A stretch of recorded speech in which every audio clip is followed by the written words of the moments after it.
ಮುನಿಯ ಆಶ್ರಮವಿದೆ ನೀ ಮಹದಾಚಾರ್ಯ ತೋರ್ಬಂದು ಮುನಿಯ ಆಶ್ರಮವಿದೆ ನೀ ಮಹದಾಚಾರ್ಯ ತೋರ್ಬಂದು ಮಂದ ಮಾರುತವು ಚಂದದಿಂದಲೇ ಅಂದ ಬೀರುತ್ತೆ ಇಂದು ಕಾಂಬುದು ಮಂದ ಮಾರುತವು ಚಂದದಿಂದಲೇ ಅಂದ ಬೀರುತ್ತೆ ಇಂದು ಕಾಂಬುದು ಚಂದಿರನಂದದಿ ತುಂಬಿದ ಸರದಿ ಚಂದಿರನಂದದಿ ತುಂಬಿದ ಸರದಿ ಇಂದು ಕಾಣದು ಎನ್ನಯ ಆಶ್ರಮ ಚಂದಿರ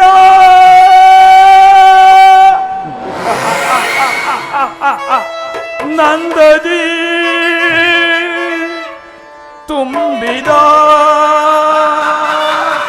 ಶರದಿ ಚಂದಿರ ನಂದದಿ ತುಂಬಿದ ಶರದಿ ಚಂದಿರ ನಂದದಿ ತುಂಬಿದ ಶರದಿ ಇಂದು ಕಾಣದು ಎನ್ನಯ ಆಶ್ರಮ ಏನಿ ಮಹದಾಚಾರ್ಯ ತೋರ್ಬಂದು ಮನು ಮುನಿಯ ಆಶ್ರಮವಿದೆ ನೀ ಮಹದಾಚಾರ್ಯ ತೋರ್ಬಂದು ತಣ್ಣನ ಬೀಜುವ ತಂಗಾಳಿಯು ಮುಷ್ಣಕಾರ್ನಾಗಿ ಬೀಜುತ್ತಲಿರನು ತಣ್ಣನ ಬೀಜುವ ತಂಗಾಳಿಯು ಉಷ್ಣಕಾರ್ನಾಗಿ ಬೀಜುತ್ತಲಿರನು ಪಾದದ ನೇತ್ರ ಉರಿಯುತ್ತಲಿರದು ಪಾದದ ನೇತ್ರ ಉರಿಯುತ್ತಲಿರದು ಇಂದು ಕಾಣದು ಎನ್ನಯ ಆಶ್ರಮ ಏನಿ ಮಹದಾಚಾರ್ಯ ತೋರ್ಬಂದು ಮನು ಮುನಿಯ ಆಶ್ರಮವಿದೆ ನೀ ಮಹದಾಚಾರ್ಯ ತೋರ್ಬಂದು ಮಹದಾಚಾರ್ಯ ತೋರ್ಬಂದು ಮಹದಾಚಾರ್ಯ ತೋರ್ಬಂದು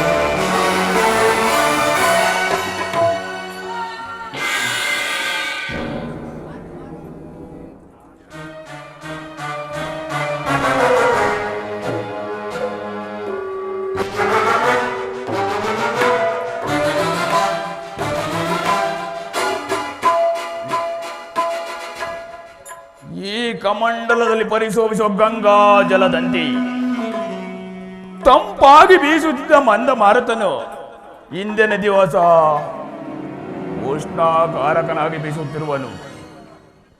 ಇದು ವಸಂತ ಕಾಲವಾದರೂ ನನ್ನ ಕಣ್ಣೆದುರಿಗೆ ಎಲೆ ಉದುರದ ಕಾಡಿನಂತೆ ನಿಬಿಡವಾಗಿ ಕಾಣುತ್ತಿರುವುದು.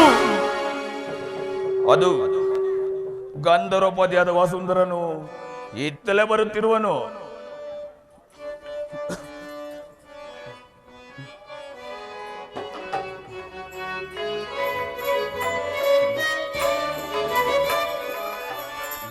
ವನವನ್ನೋಡೆ ಮನಕ್ಕೆ ಮೋದ ಮೊನೆ ಕೊಲಾದಿಸೋ ಮನೆ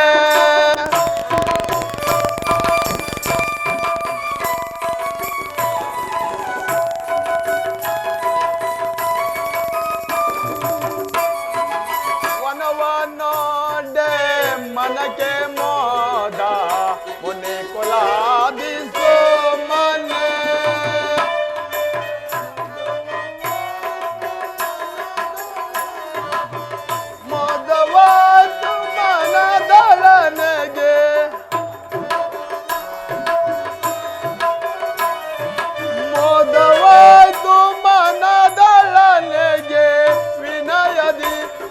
ಪಾದ ಯೋಗಕ್ಕೆ ವಿನಯದಿ ತಮ ಪಾದ ಯೋಗಕ್ಕೆ ವನವನ್ನೋಡೆ ಮನಕ್ಕೆ ಮೋದ ಮೊನೆ ಕೊಲಾದಿಸೋ ಮನೆ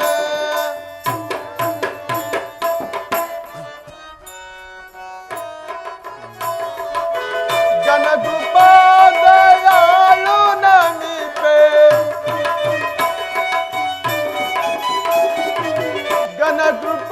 ಜನಕೃಪಾದಯಾಳು ನಮಿಪೆ ವಿನಯದಿ ಧನ್ಯನಾದೆ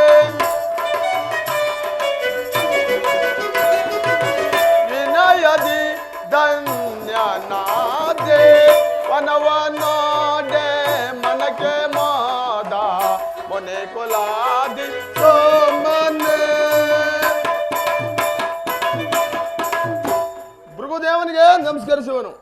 ಬಾ ವಸುಂಧರ ಬಾ, ನಿನ್ನ ಬರುವಿಕೆಯನ್ನು ನೋಡಿದರೆ ಏನೋ ಒಂದು ಕಾರ್ಯ ದೂರವನ್ನು ಸೂಚಿಸುವಂತೆ ಕಾಣುತ್ತಿದೆ.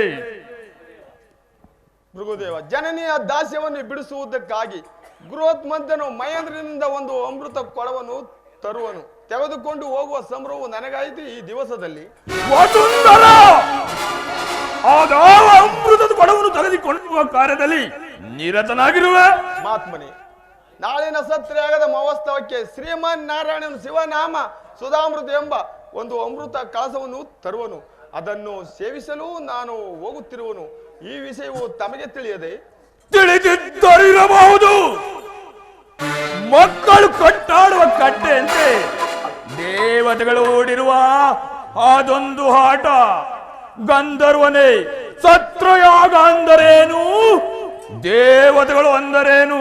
ಕಾಲುವೆನು ಆರಲು ಸಾಧ್ಯವಿಲ್ಲದವನು ಗಗನಕ್ಕಾರುವನೆಂದು ಹಂಬಲಿಸಿದಂತಾಯಿತು ಆ ದೇವತೆಗಳ ಮನೋರಥ.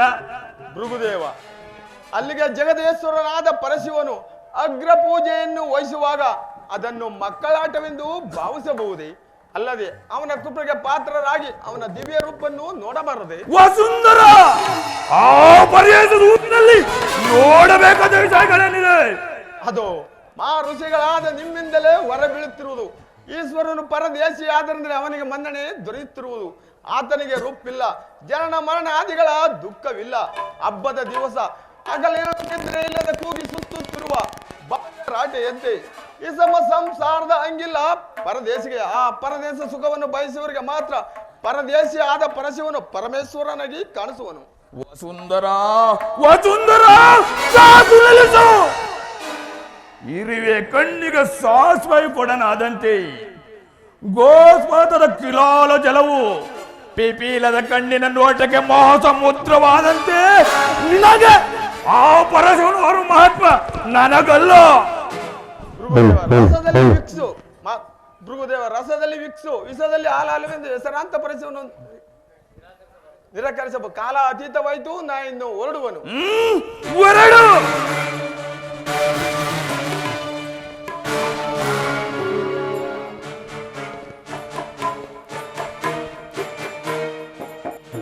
ಸತ್ರಯಾಗ, ಸತ್ರಯಾಗ.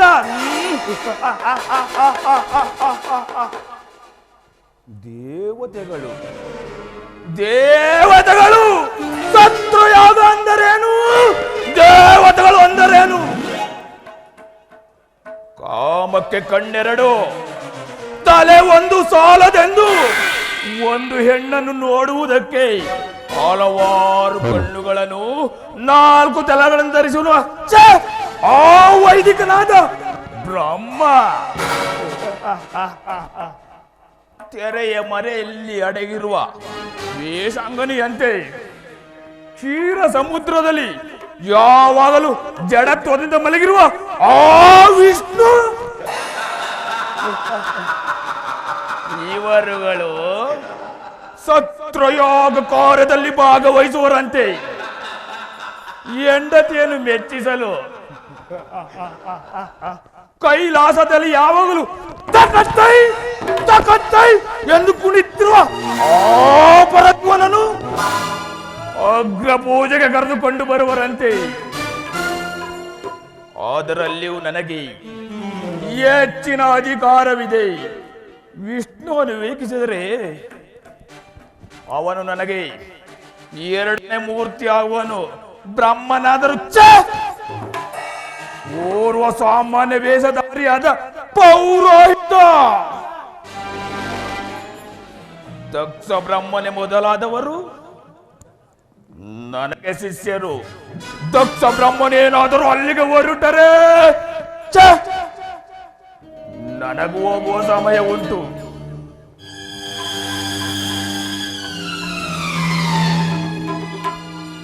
ಏನು ಈ ದಿವಸ ನನ್ನ ಮನಸ್ಸು ಚಂಚಲವಾಗಿ ತೋರುತ್ತಿರುವುದಲ್ಲ. ಇರಲಿ, ಆ ಶಿಲಾತಲ್ಪದ ಮೇಲೆ ಸ್ವಲ್ಪ ವಿಶ್ರಮಿಸಿಕೊಳ್ಳುವೆನು.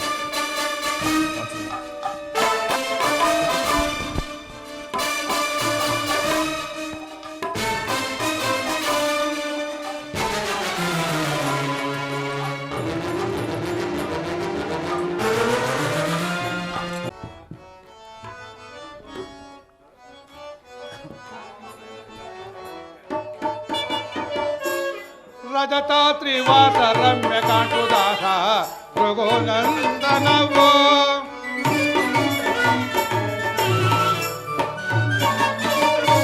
ರಜತ ತ್ರಿವಾಸ ರಮ್ಯ ಕಾಂಟುದಾಸ ರಘುನಂದನವೋ ಭದ್ರ ಪೂಜಾ ಹರನೇ ಪಾರೈ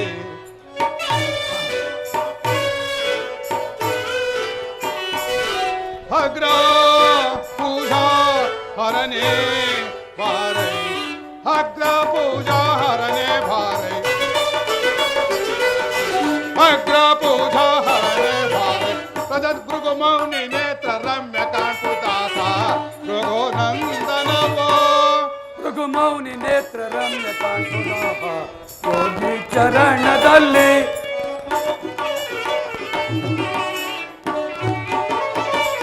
ಭೃಗುಮೌನಿ ನೇತ್ರ ರಮ್ಯ ಕಾಣ್ಪುದಾಹ ಯೋಗಿ ಚರಣದಲ್ಲಿ ನೀಲ ಮೇಘ ಸಮ ನೋಡೈ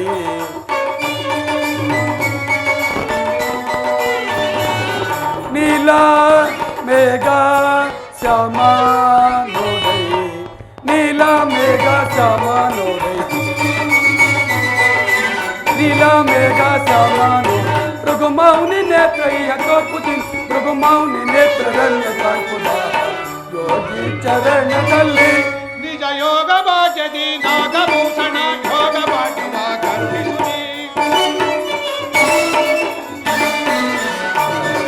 ನಿಜ ಯೋಗ ಭಾಗ್ಯದಿ ನಾಗಭೂಷಣ ಯೋಗ ಭಾಗ್ಯವ ಕರುಣಿಸುನಿ ಶೃಂಗಿಧರ ಗಂಗಾಧರ ಲಿಂಗಹರ ಗುಂಜೀವರ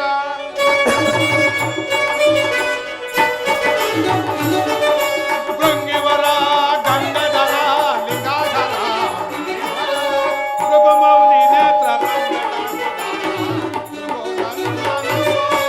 ನಿಜ ಭಕ್ತನಾದವರ ವಿಷ್ಣು ನೀನು ನಿನ್ನ ಭಕ್ತಿಗ ಮನವೊಲಿದೆ ನಿಜ ಭಕ್ತನಾದವರ ವಿಷ್ಣು ನೀನು ನಿನ್ನ ಭಕ್ತಿಗಾಗಿ ನಾ ಮನವೊಲಿದೆ ಚಕ್ರಧರ ಭಕ್ತಿವರ ಶಕ್ತಿಕರ ಯುಕ್ತಿವರ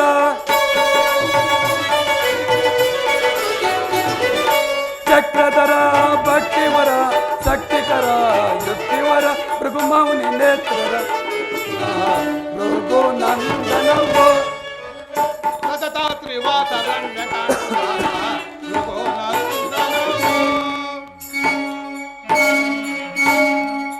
ಕ್ಷೀರಸಾಗರನೇ ಅಲ್ಲಿ ನೋಡು ಆ ವನ ಮಧ್ಯದ ದಟ್ಟವಾದ ವೃಕ್ಷದಡಿಯಲ್ಲಿ ಯಾವಳೋ ಗಂಧರ್ವ ಸುಂದರಿಯು ಅಲ್ಲಿ ಕಾಣುತ್ತಿರುವ ಸರೋವರದಲ್ಲಿ ಸ್ನಾನ ಮಾಡಿ ತನ್ನ ಕೆದರಿದ ಮುಡಿಯನ್ನು ಒಣಗಿಸಲೋಸುಗ ಭೂಗರ್ಭದ ಮೇಲೆ ಮಲಗಿರುವಳೋ ಏನೋ ಎಂಬಂತೆ ಅರ್ಧ ಶರೀರವು ಕಾಣುತ್ತಿರುವುದು.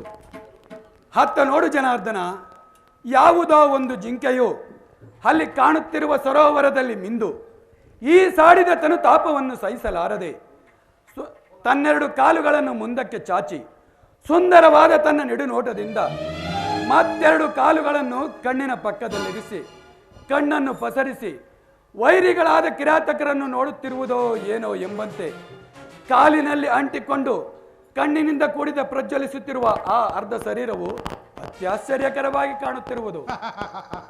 ಸದಾಶಿವ ದೇವ, ಪ್ರಪಂಚದಲ್ಲಿ ಅತ್ಯಾಶ್ಚರ್ಯಕರವಾದ ಸಂಗತಿ ನಿನಗೆ ತಿಳಿದಿರುವುದು ಅದಾವುದು ಆ ಮರದಲ್ಲಿ ಮಲಗಿರುವ ಮಹಾತ್ಮನೇ ಭೃಗುದೇವನಲ್ಲವೇ? ಅದು ನನಗೂ ತಿಳಿದಿರುವುದು ಜನಾರ್ದನ. ಕೇಳು, ಕಾಡಿನಲ್ಲಿ ಏರಿಸುತ್ತಿರುವ ಘನ ಗಂಭೀರವಾದ ಸಿಂಹವು ಮದಿಸಿದ ಆನೆಯ ಮಸ್ತಕವನ್ನು ಬಡಿದು ಸಾಕಾಗಿ ಒಂದು ವೃಕ್ಷದಡಿಯಲ್ಲಿ ದಕ್ಷತೆಯಿಂದ ಮಲಗಿರುವುದಂತೆ ಅದೆಷ್ಟು ಗರ್ವದಿಂದ ಮಲಗಿರುವನಾ ಭೃಗುದೇವ? ಸರ್ವೇಶ್ವರ, ಗರ್ಭವೇ ರೂಪವೆತ್ತಿ ರೂಪಾಕಾರವಾದ ಅಹಂಕಾರ ದೇವತೆಯೊಡನೆ ಸರಸವಾಡುತ್ತಿರುವನಃ ಭೃಗುದೇವ. ಹೇಗಾದರೂ ಆಗಲಿ ಅಲ್ಲಿಗೆ ಹೋಗಿ ಎಚ್ಚರಿಸುವನು. ಎಚ್ಚರಿಸು. ಎಚ್ಚರವಾಯಿತೇ ಭೃಗುದೇವ? ಎಚ್ಚರವೇನು ನಾರಾಯಣ? ಈ ಭೃಗು ಋಷಿಯು ತನ್ನ ಆತ್ಮಜ್ಞಾನದಿಂದ ಯಾವಾಗಲೂ ಎಚ್ಚರವಾಗಿರುವನು. ಅವನಾರು ಆ ಶಿಲಾತಲ್ಪದ ಮೇಲೆ ಕುಳಿತಿರುವ ಶಿವಯೋಗಿ? ಅವನೇ ಪರಮಾತ್ಮನಾದ ಪರಶಿವನು. ಪರಮಾತ್ಮನಾರು ಪರಶಿವನಾರು ನೀವಿರುವರು ಇನ್ನು ಚಿಕ್ಕವರು, ನಿಮಗ್ಯಾವುದು ತಿಳಿಯದು. ಅದಿರಲಿ, ಬಹು ಸಂಭ್ರಮದಿಂದ ಎಲ್ಲಿಗೆ ಹೋಗುತ್ತಾ ಬಂದು ಕುಳಿತಿರುವರೆ? ಮೃಗದೇವ, ಜಗತ್ತಿನ ಕಲ್ಯಾಣಕ್ಕಾಗಿ ಶರವಣ ತೀರದಲ್ಲಿ ಶಿವಸತ್ರಯಾಗವನ್ನು ಮಾಡುತ್ತಿರುವರು. ಆ ಅಗ್ರಪೂಜ ದೇವನಾದ ಸಾಂಬಶಿವ ಮೂರ್ತಿಯನ್ನು ಕರೆದುಕೊಂಡು ಹೋಗುತ್ತಿರುವಾಗ ದಾರಿಯಲ್ಲಿ ತಮ್ಮ ದರ್ಶನವಾಯಿತು. ಗರ್ಭವೇ ಸೇರದಿರುವ ಗೌರೀಪತಿಯೊಡನೆ ಇಲ್ಲಿ ಮಲಗಿರುವ ನಿಮ್ಮ ಹತ್ತಿರ ಬಂದು ಕುಳಿತುಕೊಂಡನು. ನಿಮ್ಮನ್ನು ಎಚ್ಚರಿಸಿ ಆಯಾಸ ಉಂಟು ಮಾಡಿದ ಋಣ ತೀರಿಸುವುದಕ್ಕಾಗಿ ನಿಮ್ಮ ಕಮಲ ಪಾದಗಳನ್ನು ಒತ್ತಿ ಮುಂದೆ ಹೋಗುವೆನು. ಬಹಳ ಸಂತೋಷ. ನಿನ್ನ ವಿವೇಕಕ್ಕೆ ಮೆಚ್ಚಿನ ಲಕ್ಷ್ಮೀಶ. ಕಂಡೆ ನೀ ನನ್ನ ರಾಜಸದ ಅಗ್ನಿ ನೇತ್ರವನ್ನು. ಕಂಡೆ ನೀ ನನ್ನ ರಾಜಸದ ಅಗ್ನಿ ನೇತ್ರವನ್ನು. ಪಾದದಲ್ಲಿ ಸದಾಶಿವನ ಅಣೆಗಣೆಗಿಂತಲೂ ಪವಿತ್ರವಾದ ನನ್ನ ಪಾದಾಂಗುಲೆ ನೇತ್ರವನ್ನು ಕಂಡು ಧನ್ಯನಾದಿ. ಎಲೈ ಸದಾಶಿವ ಮೂರ್ತಿಯೇ, ನೀನೇಕೆ ಮೌನವಾಗಿ ಕುಳಿತಿರುವೆ? ಮೌನವಲ್ಲದೆ ನಿನ್ನೊಡನೆ ಮಾತೇನು ಗುರುಗುರುಸಿಯೇ?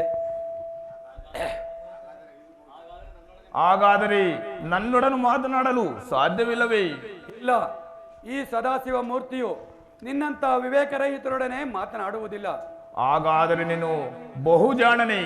ನನ್ನೊಡನೆ ಮಾತನಾಡುತ್ತಾ ಕುಳಿತಿರುವ ನಾರಾಯಣನು ನಾನು ವಿವೇಕರಹಿತರೇ. ಅದನ್ನು ನೀನೇ ವಿವೇಚಿಸಬೇಕು ಗುರುಗುರುಸಿಯೇ. ಕೇಳು, ಕಾಡಿನಲ್ಲಿ ದಟ್ಟವಾಗಿ ಬೆಳೆದ ಬಿದಿರುಗಳು ಒಂದಕ್ಕೊಂದು ತಿಕ್ಕಾಡಿ ಅದರಿಂದುಂಟಾದ ಅಗ್ನಿಯು ಇಡೀ ಕಾಡನ್ನೇ ದಹಿಸುವಂತೆ ವಿಷಯಾನಂದಗಳು ನಿನ್ನ ಜೀವಾತ್ಮವನ್ನು ಸುತ್ತಿಕೊಂಡು ಭಯಂಕರವಾಗಿ ರಂಜಿಸುತ್ತಿರುವ ಹಾವಿನ ಮೈಬಣ್ಣವನ್ನು ಮುಚ್ಚುವ ಹುತ್ತದ ಮಂಡಿನಂತೆ ದಿನೇ ದಿನೇ ನಿನ್ನ ರಾಜಸವೆಂಬ ಅಹಂಕಾರವು ನಿನ್ನ ಮೈಬಣ್ಣವನ್ನು ಮುಚ್ಚುತ್ತಿರುವುದು. ಕೇಳು, ಯಾವಾಗಲೂ ಮಮತೆಯಿಂದ ತರಗೆಲೆಯನ್ನು ಮೇಯುವ ಮೇಕೆಯು ತುಪ್ಪದ ಸವಿಯನ್ನು ಬಲ್ಲದೆ ಅನೇಕ ಋಷಿಗಳಿಂದ ಭೃಗುರುಮುನಿ ಎಂದು ಹೆಸರಾಂತ ನಿನ್ನ ಅಹಂಕಾರವು ಎಲುಬನ್ನು ಕಡಿದ ಎಬ್ಬುಲಿಯು ಕಬ್ಬನ್ನು ಬಯಸಿದಂತಾಯಿತು. ಕೇಳು,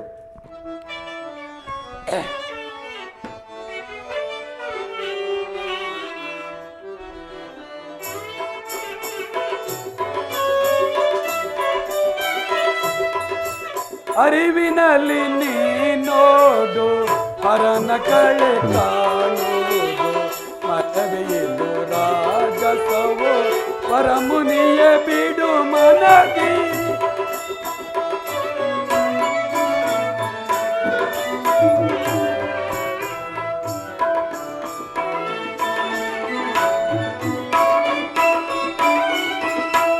ಅರಿವಿನಲ್ಲಿ ನೀ ನೋಡು ಹರನ ಕಳೆ ಕಾಣುವುದು ಮರವೆಯದು ರಾಜಸವು ಪರಮುನಿಯ ಬಿಡು ಮನದಿ.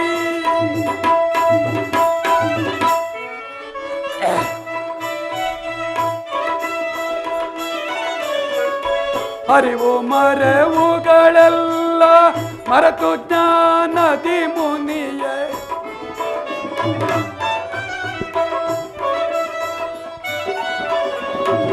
ಅರಿವು ಮರೆವುಗಳೆಲ್ಲ ಮರೆತು ಜ್ಞಾನದಿ ಮುನಿಯೇ. ತೆರೆದು ನೋಡುತ್ತ ಮನದಿ ದುರಿತವನ್ನು ಬಿಡು ನೀನು.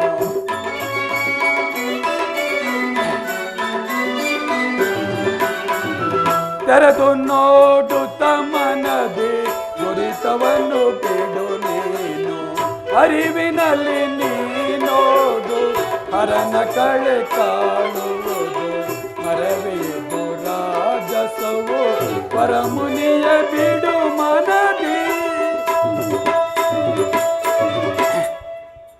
ಕಣ್ತೆರೆದು ನೀ ನೋಡು, ನಿನ್ನಾತ್ಮನಲ್ಲಿ ಆತ್ಮನಾರೆಂಬುದನ್ನು ವಿಚಾರಿಸು.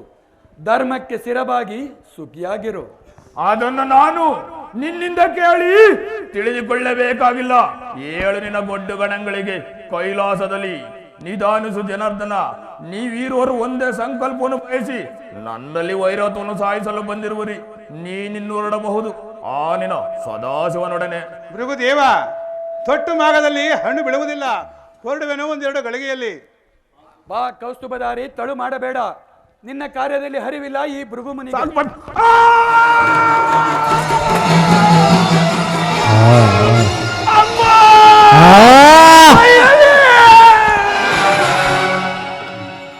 ದಿಗ್ಧ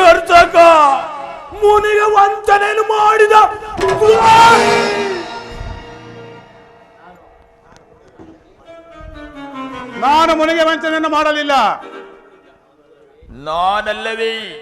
ನಾನಲ್ಲವೇ ಮುನಿಗಳಲ್ಲಿ ಅಗ್ರಸ್ಥಾನವನ್ನು ವಹಿಸಿರುವ ಭೃಗುದೇವ. ನೀನಾದ ಏಕೆ ಅಗ್ರಸ್ಥಾನದಲ್ಲಿ ಭೃಗುದೇವ? ನೀನು ಓರ್ವ ರಾಜಸದಿಂದ ಕೂಡಿದ ಅಹಂಕಾರಿ. ನಿನ್ನ ವೇಷಭೂಷಣಗಳನ್ನು ನೋಡಿದರೆ ಶಿವಯೋಗಿಯಂತೆ ಕಾಣುತ್ತಿರುವೆ. ನಿನ್ನ ಆತ್ಮದಲ್ಲಿ ಶಿವನಿಲ್ಲ. ಕುಂದನದ ಎರಕದಂತೆ ಎರಕವಾಗಿದ್ದ ನನ್ನ ಪಾದಾಂಗುಲ ನೇತ್ರವನಕ್ಕೆ ಕಿತ್ತಸಿದೆ. ಇದೆಯೋ ನೀ ಕತ್ತಿರುವ ಮಾತ್ರವಾದ ಮೋಸ.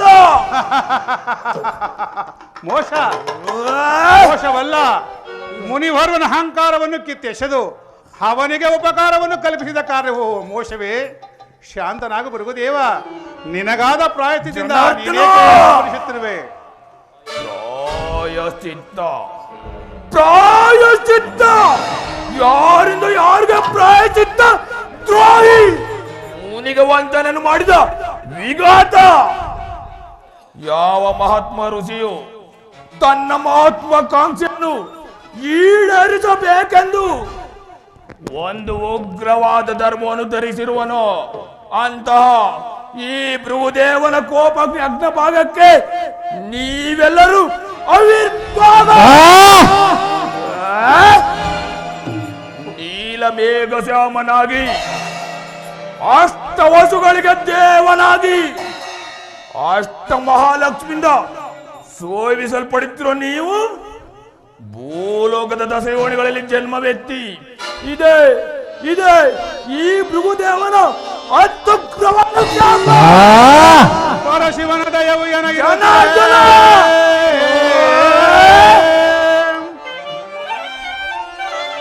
ಪರಶಿವನ ಏನಾಗಿರುತ್ತೀರೇ? ಹೊರಜಿಬೆ ಭೃಗು ಶಾಪಕ್ಕೆ ಯದಗೊಡುವೆ ಧೈರ್ಯದಲ್ಲಿ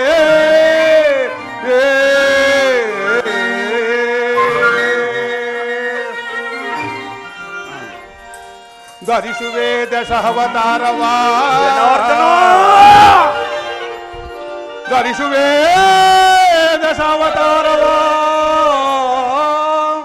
ಪರಿಯರಿ ಪ್ರತಾಪವ ಜಗದಿ ಮೇರೆ ಹರುಷರೇ.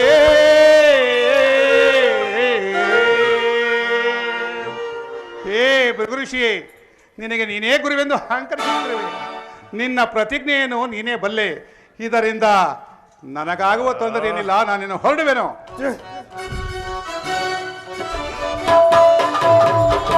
ಧಿಕ್ಕಾರದನು ಜಾತಕ ವೈರದಲ್ಲಿ ಧಿಕ್ಕಾರದನು ಜಾತಕ ಜನಾರ್ದನ. ಧಿಕ್ಕಾರದನು ಜಾತಕ ವೈರದಲ್ಲಿ ಧಿಕ್ಕಾರದನು ಜಾತಕ.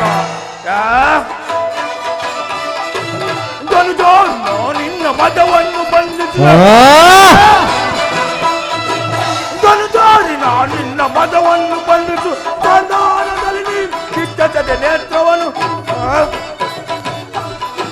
ಸಂಧಾನದಲ್ಲಿ ನೀನು ಕಿತ್ತದ ನೇತ್ರ ಧಿಕ್ಕಾರದನು ಜಾತಕ ವೈರದಲ್ಲಿ ಧಿಕ್ಕಾರದನು ಜಾತಕ ವೈರದಲ್ಲಿ ಧಿಕ್ಕಾರದನು ಜಾತಕ.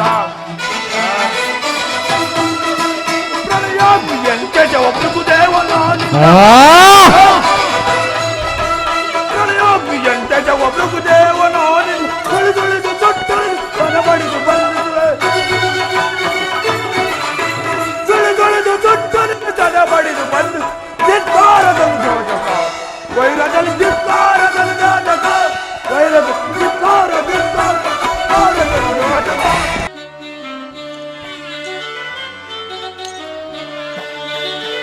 ಶಾರದೆ ದಯ ತೋರಿದೆ, ಶಾರದೆ ದಯ ತೋರಿದೆ, ನಿನ್ನ ಕರುಣೆಯ ಕಡಲಲ್ಲಿ ಮುತ್ತಾರೆ ನಾ ಮುತ್ತಾರೆ. ಶಾರದೆ ಶಾರದೆ ಶಾರದೆ ಶಾರದೆ.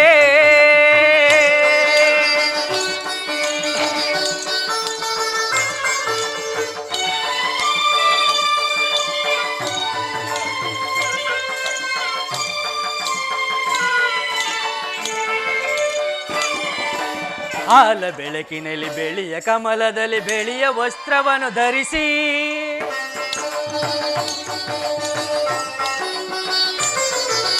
ಬೆಳ್ಳಿ ಕುಸುಮಗಳ ಮಾಲೆ ಕೊರಳಲಿರೆ ಬೆಳ್ಳಿ ವೀಣೆಯನ್ನು ನುಡಿಸಿ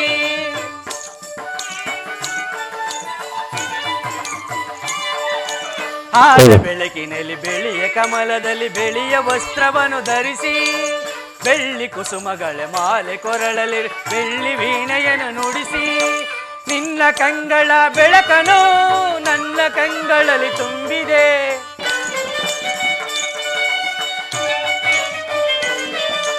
ನಿನ್ನ ಕಂಗಳ ಬೆಳಕನು ನನ್ನ ಕಂಗಳಲ್ಲಿ ತುಂಬಿದೆ ಏಳು ಮಗುವೆ ಮೇಲೇಳು ಎಂದು ಹೊಸ ಬಾಳ ತಂದೆಯಮ್ಮ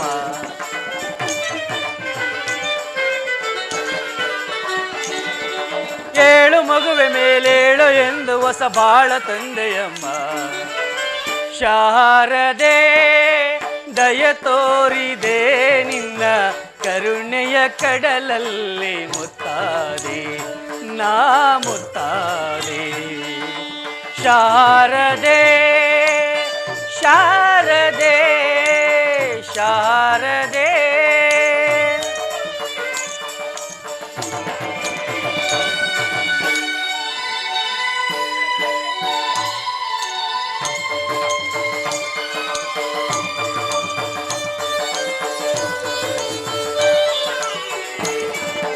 ಅಂಧಕಾರದಲ್ಲಿ ನೊಂದು ಬಳಲುತ್ತಿರೆ ಬಂದು ಕೈಯ ಹಿಡಿದೆ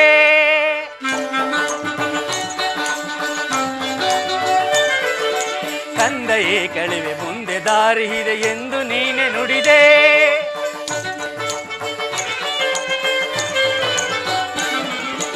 ಅಂಧಕಾರದಲ್ಲಿ ನೊಂದು ಬಳಲುತ್ತಿರೆ ಬಂದು ಕೈಯ ಹಿಡಿದೆ ಕಂದಯೇ ಕಳಿವೆ ಮುಂದೆ ದಾರಿ ಇದೆ ಎಂದು ನೀನೆ ನುಡಿದೆ ತಂದೆ ತಾಯಿಯ ಪುಣ್ಯವ ನಾನೆಂದು ಮಾಡಿದ ಪೂಜೆಯೋ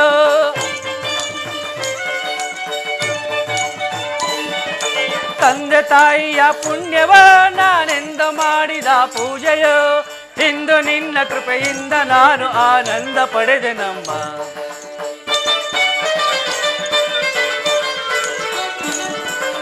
ಇಂದು ನಿನ್ನ ಕೃಪೆಯಿಂದ ನಾನು ಆನಂದ ಪಡೆದೆ ನಮ್ಮ ಶಾರದೆ ದಯ ತೋರಿದೆ ಶಾರದೆ ದಯ ತೋರಿದೆ ನಿನ್ನ ಕರುಣೆಯ ಕಡಲಲ್ಲಿ ಮುತ್ತಾದೆ ನಾ ಮುತ್ತಾದೆ ಶಾರದೆ ಶಾರದೆ ಶಾರದೆ ಶಾರದೆ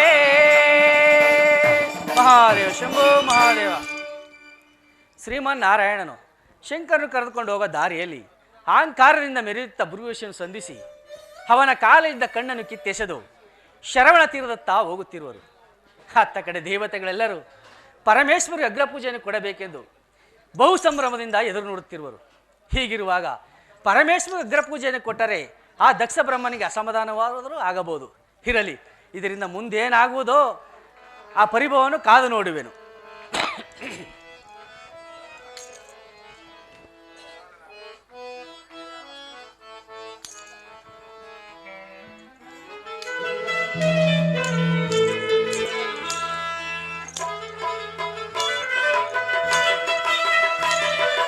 ಜಗವೆಲ್ಲ ನಾಟಕ ರಂಗವಯ್ಯ, ನಾವೆಲ್ಲರೂ ನೀನಾಡಿಸ ಗೊಂಬೆಗಳಯ್ಯ. ಜಗವೆಲ್ಲ ನಾಟಕ ರಂಗವಯ್ಯ,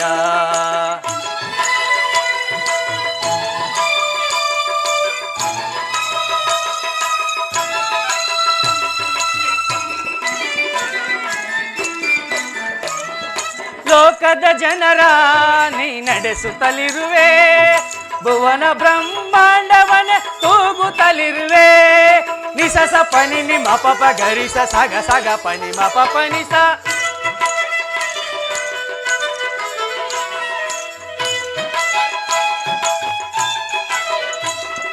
ಲೋಕದ ಜನರ ನೀ ನಡೆಸುತ್ತಲಿರುವೆ, ಭುವನ ಬ್ರಹ್ಮಾಂಡವನ ತೂಗುತ್ತಲಿರುವೆ.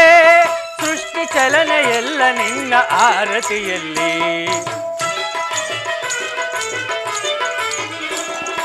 ಸೃಷ್ಟಿ ಚಲನೆ ಎಲ್ಲ ನಿನ್ನ ಆರತಿಯಲ್ಲಿ. ಹೇಗೆ ನಾನು ಹಾಡಿ ಹೊಗಳೆ ನಿನ್ನಯ ಲೀಲೆ, ಹೇಗೆ ಹಾಡಿ ಹೊಗಳಲಯ ನಿನ್ನಯ ಲೀಲೆ. ಜಗವೆಲ್ಲ ನಾಟಕ ರಂಗವಯ್ಯ, ನಾವೆಲ್ಲರೂ ನೀನಾಡಿಸ ಗೊಂಬೆಗಳಯ್ಯ.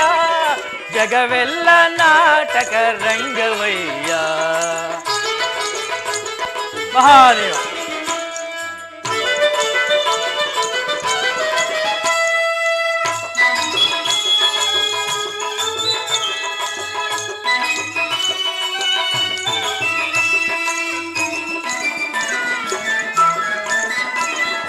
ಶಂಕು ಚಕ್ರವು ನಿನ್ನ ಕರದಲ್ಲಿ, ಕೌಸ್ತುಭಹಾರ ನಿನ್ನ ಕೊರಳಲಿ.